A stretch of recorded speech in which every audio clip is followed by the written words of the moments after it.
From the windswept cliffs of Moher to the bustling streets of Dublin, Ireland presents itself to the world as a modern, sovereign republic. It's a nation that has seemingly achieved the ultimate goal of any post-colonial state: self-determination. On the surface, all the hallmarks of freedom are present and accounted for. This is the picture of a free nation, complete, unquestionable. Its flag flies, the tricolour of green, white and orange, a symbol of peace between traditions, flutters proudly over public buildings and homes alike. Its government governs. Inside Leinster House, laws are debated and passed by democratically elected representatives, shaping the future of the nation for the nation. Its people vote. Every few years, its citizens line up from rural schoolhouses to urban community centres, exercising a right their ancestors fought and died for. On the world stage, Ireland takes its seat at the United Nations and within the European Union, its voice contributing to global policy. Yet the question refuses to disappear. It lingers in the quiet moments, in the conversations in pubs, in the lecture halls of universities, and in the minds of those who study its past. Why does freedom still feel incomplete? Why, after a century of formal independence, does the shadow of a larger, more complex system of control still loom? To understand this feeling, we must look back. Ireland fought one of the longest, most tenacious resistance struggles in European history. For 800 years, it wrestled against foreign domination, a battle etched into the very soul of its people. It paid in blood, famine, and division. The cost was immense, a debt of generations measured in lost lives, a scattered diaspora, and a deep, painful split of the island itself. The trauma of this history doesn't simply vanish with the signing of a treaty. It echoes, and yet, even after independence, control never fully disappeared. It simply changed its form. The overt military and political rule of an empire was replaced by something far more subtle, more insidious.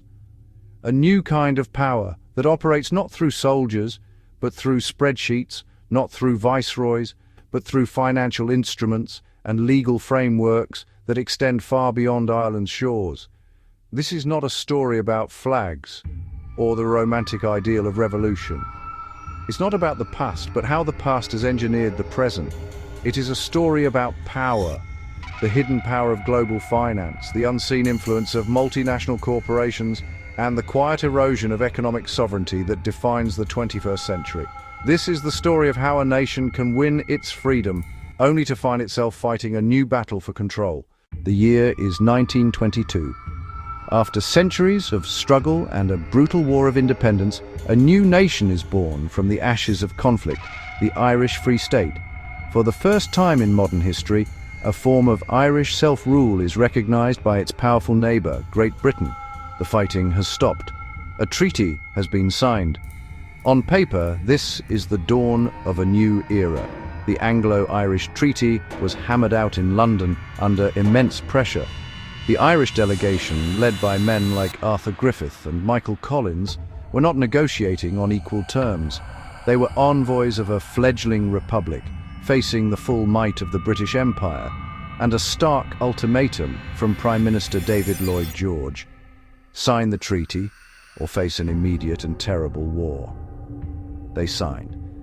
The document they brought back to Dublin granted Ireland the status of a dominion, the same political rank as Canada or Australia. It would have its own parliament, its own government, its own army. It was a monumental step. But freedom, it turned out, would arrive with fine print. Buried within the articles of the treaty were conditions, compromises that would not only limit Irish sovereignty, but would tear the new state apart before it could even stand on its own 2 feet. The first and most poisonous condition was the oath of allegiance.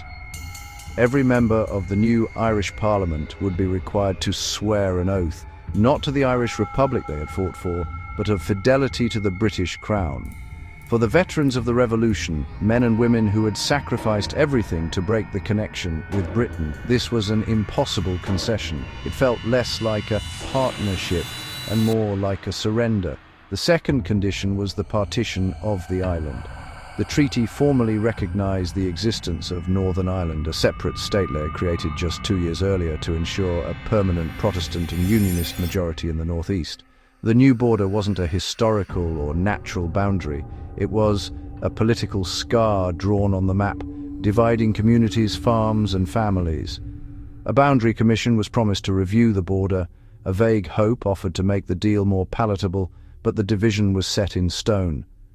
And third, Britain retained control over key strategic assets. The Royal Navy would continue to command several deep-water ports known as the treaty ports. This meant that even with its own government, Ireland's coastal defence and maritime security would remain, in practice, under British authority. The new state was born, but it could not fully control its own borders or its own waters. An oath to a foreign king, a divided country, a compromised defence. This was the reality of the freedom that had been won. It was a foundation riddled with fractures. Freedom had arrived, but it came with limits. And as history would prove, these limits would not just shape outcomes. They would define the next century of Irish life, casting a long shadow that reaches all the way to today. In the halls of Westminster, a decision was made that would forever alter the course of Irish history. The Government of Ireland Act of 1920 was not merely legislation. It was a surgical instrument designed to solve a problem that had vexed British politics for decades: the Irish question. The solution they devised was crude, yet decisive. The island was split. A new border was drawn with ink and authority, carving out a new political entity. 6 of Ulster's 9 counties, Antrim, Armagh, Down, Fermanagh, Londonderry and Tyrone, remained under British rule. This specific configuration was no accident. It was a carefully calculated act of political engineering, designed to create a territory with a permanent inbuilt Protestant Unionist majority. Overnight, farms were sliced in two, ancient parishes were divided, and families found themselves living in different countries. The new statelet, Northern Ireland, stayed within the United Kingdom. For the Unionist population, it was a guarantee of their identity and their loyalty to the Crown. But for the substantial Catholic and nationalist minority now trapped within this new state, nearly a third of the population, it was a catastrophe. They were a people cut off from their nation, a community rendered powerless in a state they did not choose. This was not a compromise meant to foster peace. It was a pressure valve designed to release the immediate threat of an all-out civil war between Unionists and nationalists. But in solving one problem, it created another, far more enduring one. Partition embedded instability into the very foundations of the new system.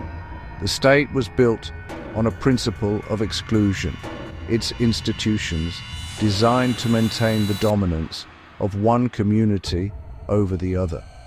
Discrimination in housing, employment and policing became systemic.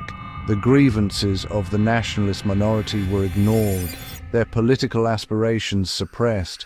The pressure wasn't released, it was simply contained, left to build within a sealed system. For Britain, the arrangement served a strategic purpose. It ensured influence remained on the island of Ireland. It ensured a deep, intractable conflict continued, one that would demand its attention and justify its presence. It ensured leverage over Dublin and Belfast. The line on the map became a fracture in the soul of a people. Borders became tools of division, and the stage was set for generations of conflict. Political independence does not guarantee economic freedom. For decades, Ireland's economy remained tied to Britain. Trade routes, currency alignment, investment flows. Breaking political rule did not break dependency. Control shifted from governors to systems, and systems do not need flags. British security influence did not vanish overnight. Intelligence cooperation continued. Military arrangements remained sensitive. Northern Ireland became a permanent security concern. Conflict justified surveillance. Surveillance justified secrecy. Peace arrived late and quietly, but power structures remained cautious. Colonial control does not end when armies leave. It lingers in education, in language, in identity. Irish culture was once suppressed, then tolerated, then commercialized. The struggle moved from land to narrative. Who defines history controls perception, and perception shapes power. European Union membership offered Ireland leverage, new trade routes, new political allies, reduced dependence. For the first time, Ireland negotiated beyond Britain. This shift mattered. It revealed how limited freedom had been before. Brexit later exposed this reality again. The old fault lines returned. Ireland achieved independence, but power never fully left. It adapted. Through borders, through economics, through security, through history itself. Freedom delayed becomes freedom reshaped. Ireland is free, but freedom is not a moment, it is a process. And some processes take centuries to finish.